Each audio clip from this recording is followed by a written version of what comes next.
What is up mga boss? Bali ngayon tuturuan ko kayo kung paano mag TP resetting. Bali ito nga pala, kukuha kayo ng paper clip. Ang ilalagay nyo dyan yung kulay green at brown. Tutusukin nyo yan, oh.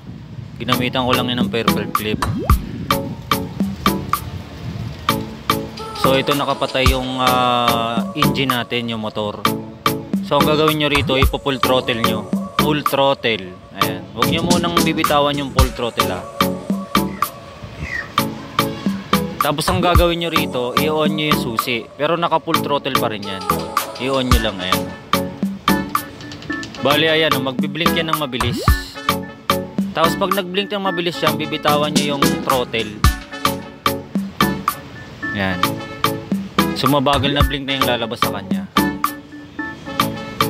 Tapos pag ganyan boss na mabagal na yung nagbiblink sa kanya, pwede nyo nang patayin yung susian.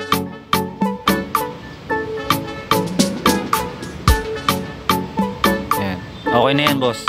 Tapos ito, hugutin nyo na itong nilagay natin na paper clip. Bali, brown at green yun lang yung tinusok natin dyan. Bali, ginagawa lang natin throttle TP resetting kapag naglinis tayo ng throttle body.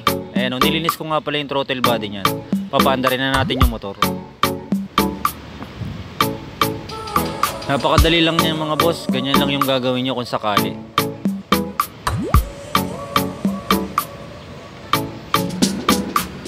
Okay na to mga boss. Bali ayan nga boss, oh. Malinis na malinis yung throttle body cleaning natin. Okay mga boss, salamat at sana supportahan nyo ang ating channel. Huwag nyo na rin kalimutang i-like and share ang ating video. Maraming salamat. Ride safe mga boss.